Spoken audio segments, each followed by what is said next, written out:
Hi guys, it's Kelly here and I'm back with another video for Honeybee Stamps. Today we are going to be making a full front shaker card with a winter scene. And so I am using the spring cottages and the countryside. That might be a little bit surprising. I'm also using the snow globe shaker. Here I'm showing you this one with the hills. In case you don't have the cottage countryside, you could use that to create your own. And then I pulled out a bunch of different sentiment sets. I wasn't really sure what I was going to use. I just had the idea to kind of make the things that we like, the scenes that we already have, fit for the season that we have. And I can tell you in the last 48 hours, this is the season that we're in, at least here in Ohio. So here, this is just regular Nina 80-pound solar white cardstock. I'm cutting out my clouds and my countryside out of that. And then I'm also cutting out, I think these are the Lovely Layers trees. I can't remember exactly what their title is. I'll link everything below. But I wanted to have a little tree in my scene, so I pulled out some of those. And then I pulled up the guide for the spring cottages. I'm going to be honest with you, I was really on the hunt for the winter village.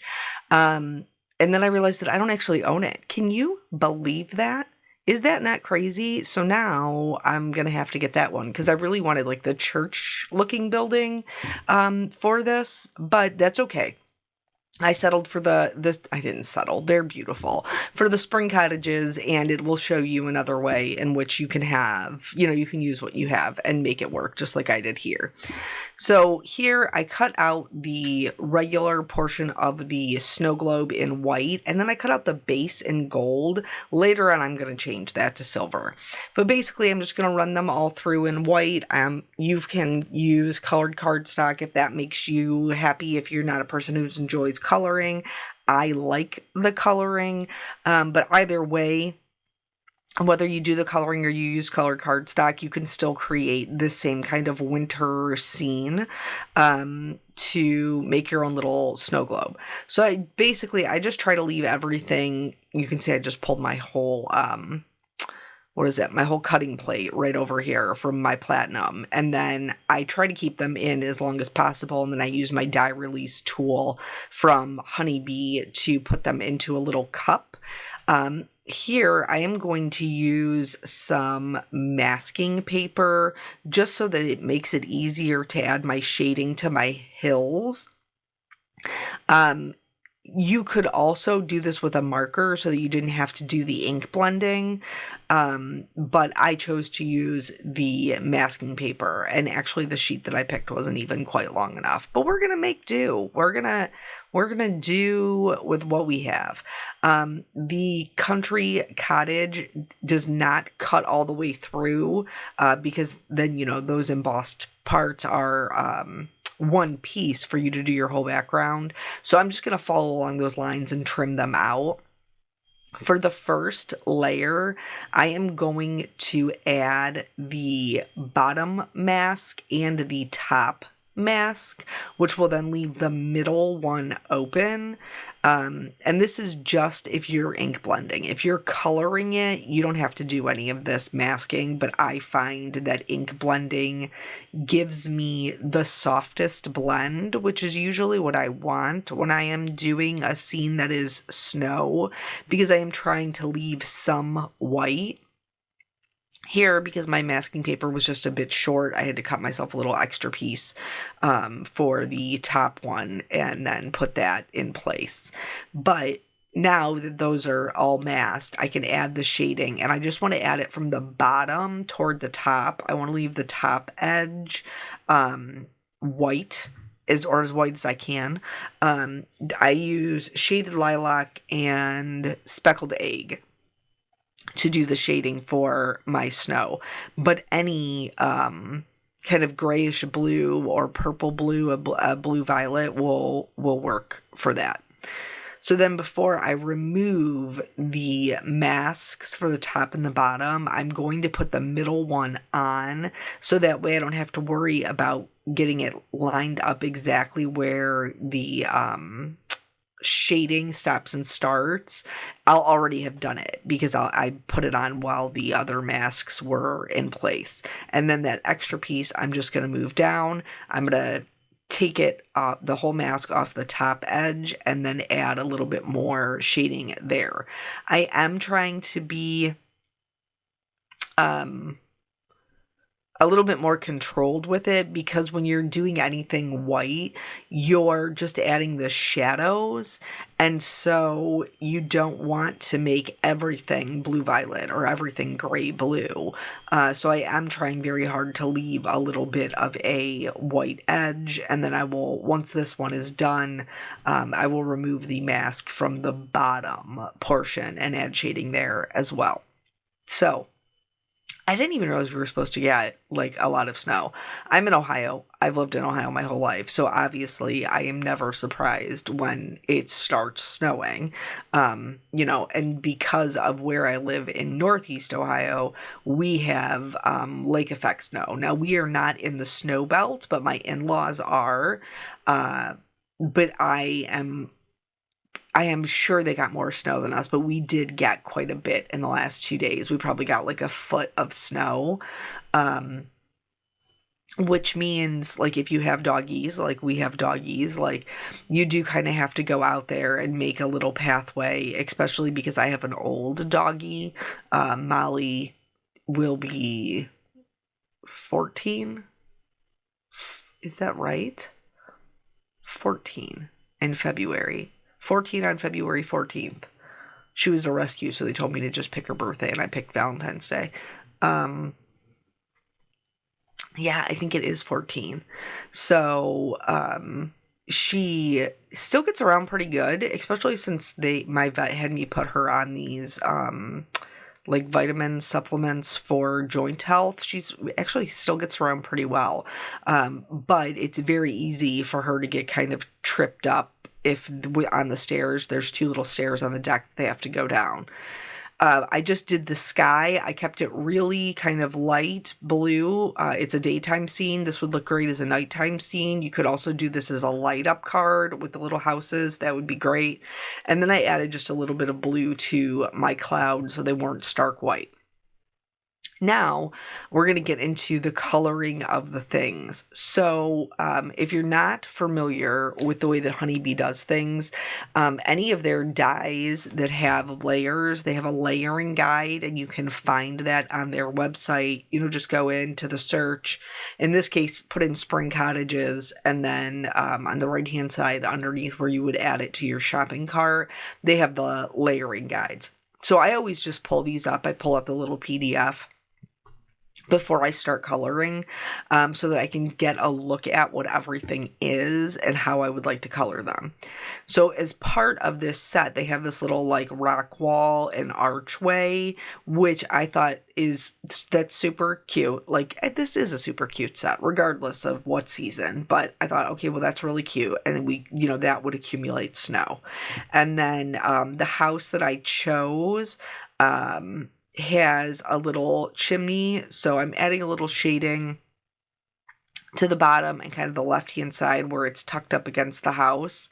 And then I chose some mid-tone browns, some warm browns, and some red browns to do the brick. And as you can see, I'm just holding my marker kind of on a horizontal and then just dotting it in there to get the bricks.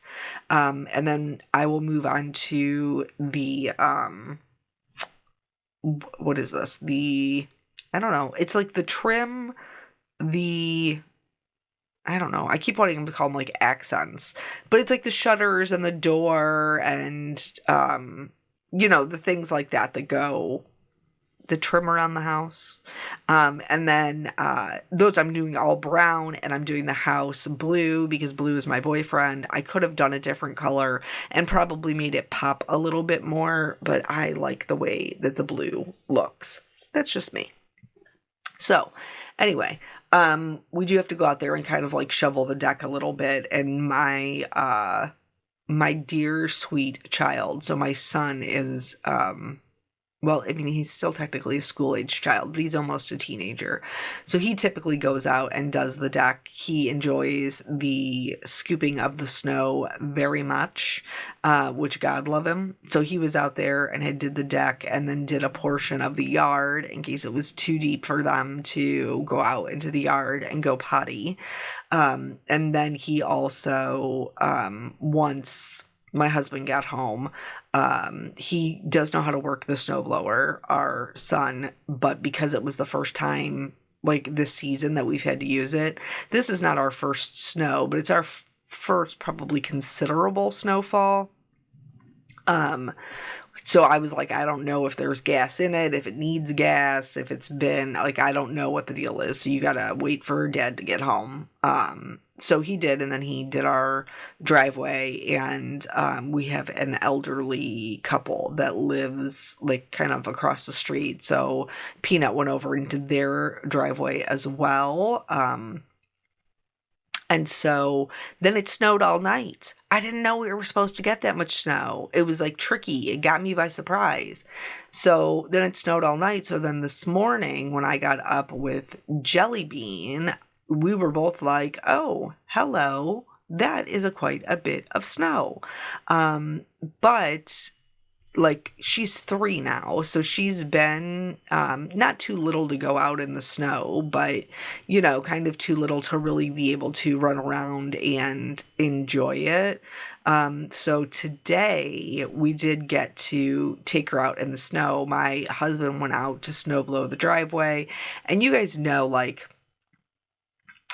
it takes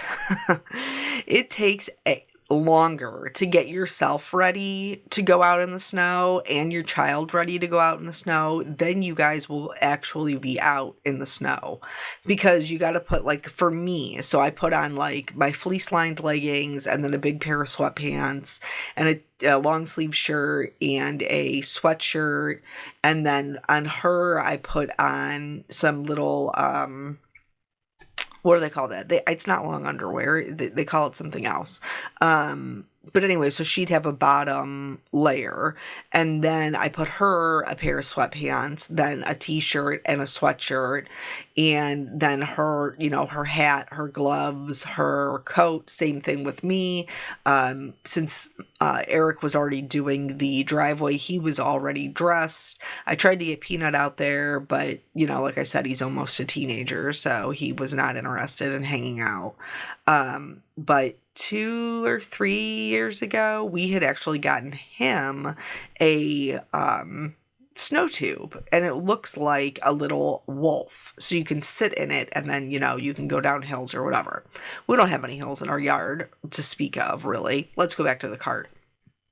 So here with the trees, I'm just laying one on top of the other, and I'm going in with what I thought was going to be my darkest color, but actually is not. It ends up being my dark mid-tone, and I am filling in all of the dark spots onto the base layer, and then once I know where those are, I'm going to bring in this G29 and add them to, like, the darker spots. And then that way I can go through on the top layer and just start adding the shading in between. So, going in with that darker color and putting it on the bottom layer of each like level of tree, and then, blending that out with the next darkest color. I'm trying to leave some of my edges white so that I can get them with my lightest color, and then these will lay on top of each other. I will also go in and get the edges for the base layer of the tree so that they're not just bright white when we're layering everything together. I do try to be conscientious of those edges. And here, this is comical. I tell you guys, like, refill your markers, don't scrub them, you'll ruin your tips. And here I am just scrubbing away at that tree with my YG03, so I didn't have to refill it. Oh, typical parent behavior. Do as I say, not as I do. So anyway, then I think that's everything colored, and we're going to start to put them all together. So I like liquid glue. I do really enjoy my precision glue press. For this, it has a fine tip on it, but there is a little bit of a learning curve. You do have to make sure that it's seated a particular way or it will clog just like any other tip. So, anyway, my almost teenager did not want to come out and play in the snow, so we took her out with our little woof tube, and my husband was able to find some tie downs in the bed of his truck, so we tied that to her little sled and pushed her around, pulled her around. At one point I told Caitlin, like, let's see if Daddy can pull Mommy around, which I'm sure he did not appreciate because I don't weigh 30 some pounds like our child does. I weigh a little bit more than that. So we got to play in the front yard and throw some snowballs, to which I gave this is my own fault. I gave her a lightly packed snowball and I was like, throw it at Daddy. And I should have been very specific about, like, you know, throw it at Daddy's feet or at his legs or whatever, because she threw it at him and hit him almost directly in the face. And I was like, oh, baby, not in the face. It's not fun to get hit in the face by a snowball. So that was my own fault. I had to teach her that we don't hit in the face. So, we were out there for maybe a half an hour, I think, before it was getting kind of too cold. Here, I put my trim on and I pretty quickly realized that it was blending right into the rest of my roof. So I did go back in with some darker browns and add some more shading, so that way the trim on the front would stick out more, being a little bit of a lighter color. For the windows, you could let them see through to the other side, but I decided to keep those pieces and color them a lighter blue that matched the ink blending that we did in the sky. And then I'm just going to hold these in place with tape. And then once I get everything glued down, I won't have to worry about them coming out, but I needed them to be held there so I could put on the shutter over top of them. And for some reason, the first time I tried to get this one to stick down, it was not interested. So we had to go back in and try again. Alternatively, you could leave this piece off and just do the shutters and have it be like an open window. So there are some ways to, besides the color, that you can kind of customize them. So then once we were done playing in the snow, which I have to be honest with y'all, like, I try to be better about it with my kids, and I don't fault my parents. It was a different time, but, like, I don't remember my parents ever being outside, like, playing in the snow with us. So I try to make a conscious effort in the hopes that my kids will remember that I did, or at least have photographic proof that, like, yes, I did in fact play outside in the snow with you. But after we were done there, you got to come in, you have to get off. That's the reason for the sweatshirts and the sweatpants and the layers, so that you can kind of take off that top layer and still be dry underneath. So I did that and dumped all of those just right into the washer to get them done. We have to go back to the card. So here is how I'm going to create the texture for the snow, and that is with some embossing powder. You could also use a snow marker that Honeybee carries in the shop, where you put it on and then you heat it. I am using the Distress embossing pen, and then I am going to sprinkle on some puff embossing powder. Some puff embossing powders are just white, that's what mine is, and some have like a puff with a sparkle in it, which is also fun. But then once you have this on, and you'll just heat it, and as you heat it, it will kind of puff up like snow. So for my scene, I am just putting it right at the tippy tops of the snow hills, because remember, we're going to glue a bunch of stuff to this. And then I am going to proceed to add snow to all of my little pieces here. Again, you don't have to make it a snow scene.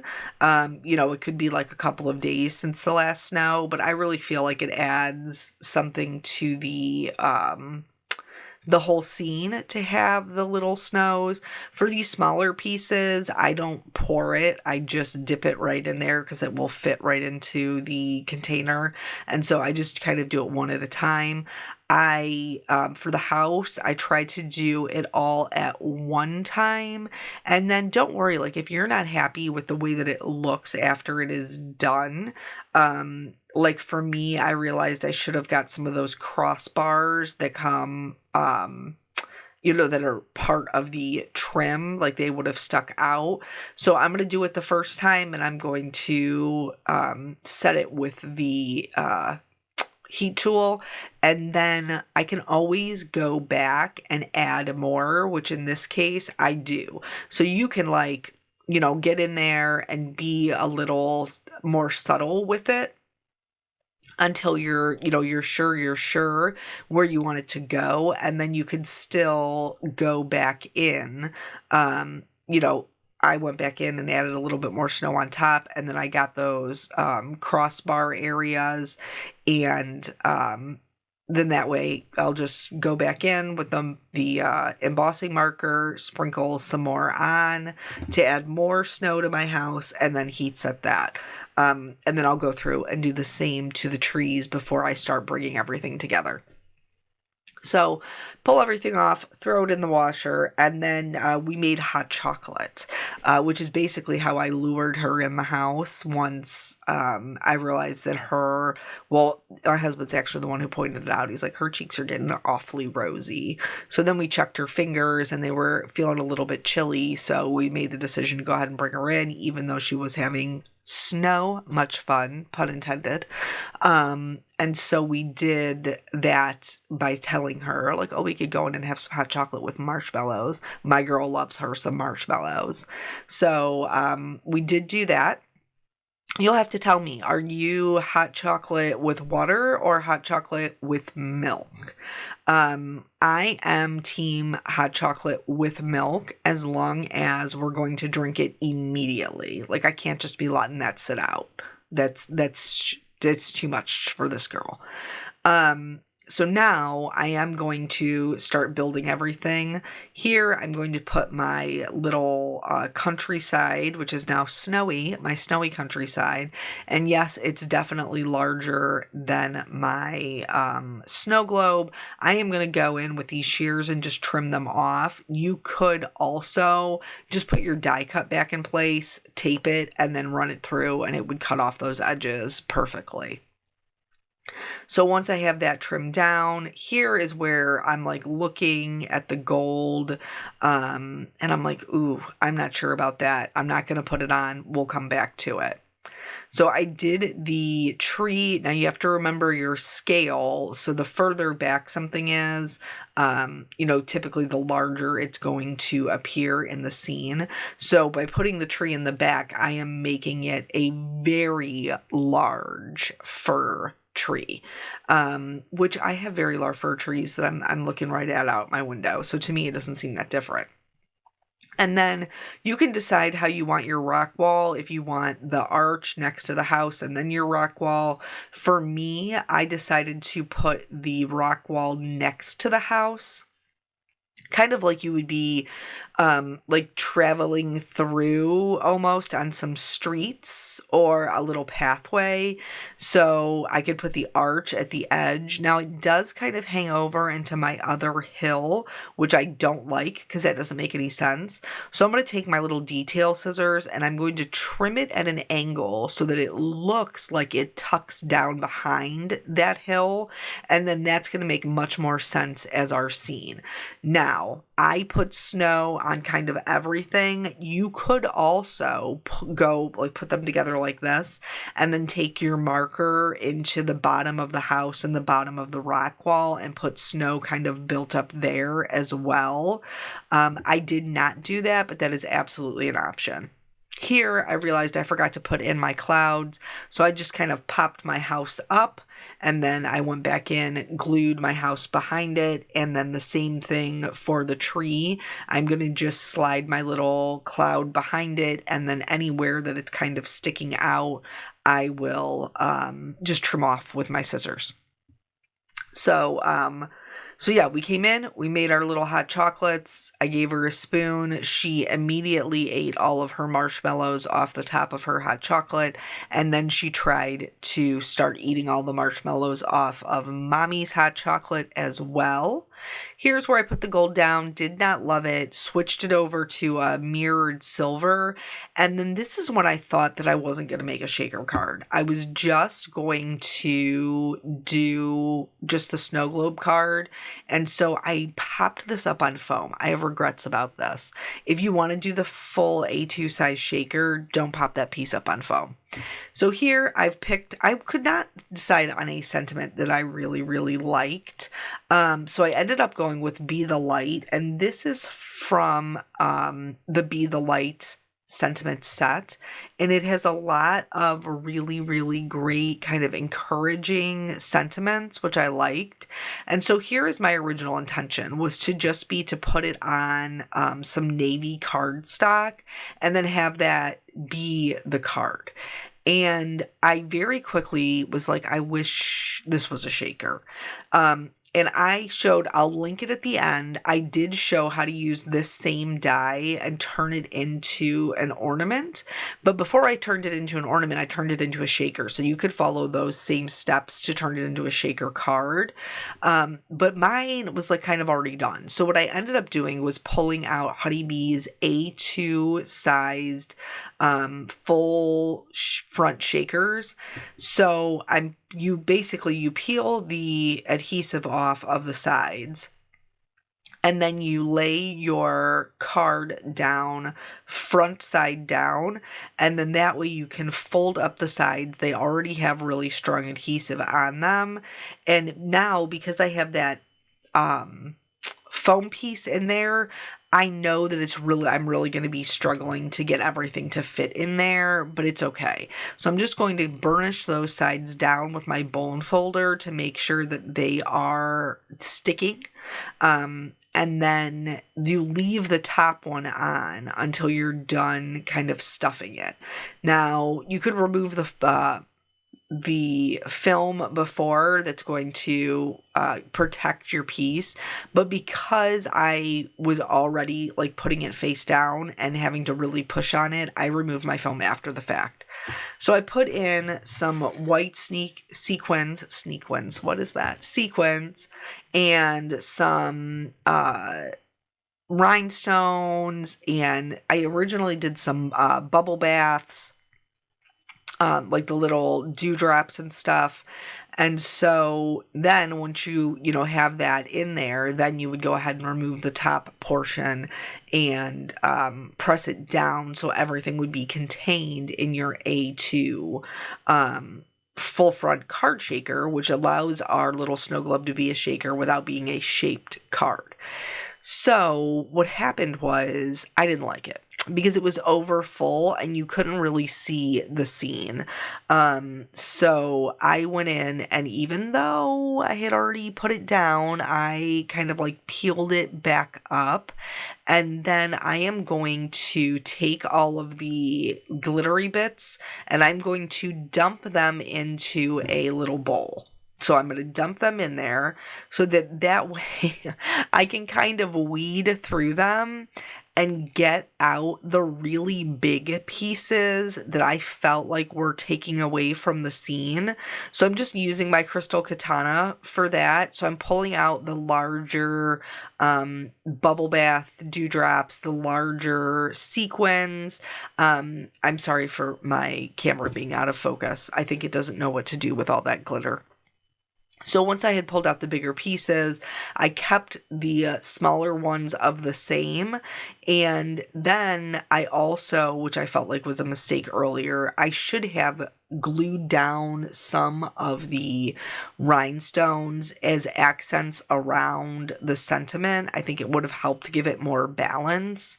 So I am attempting to do that now with the clear case on. Once again, don't do as I do. Don't make it more complicated than it needs to be, like I am. Do as I say. So if you would like to add rhinestones to accent your sentiment, please do it before you put your shaker pouch on.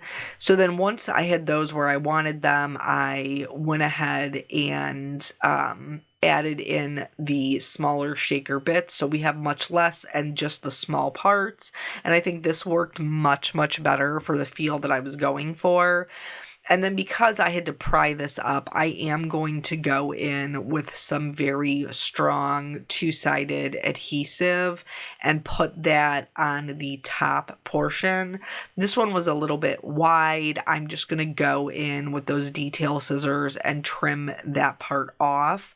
So then that way I can remove the release paper just like we did before. The part where the paper is ripped, nobody's going to see that because once we put it on our card base, all of these little plastic portions are covered anyway. So then I like to shake it out to get it to be a bit more even.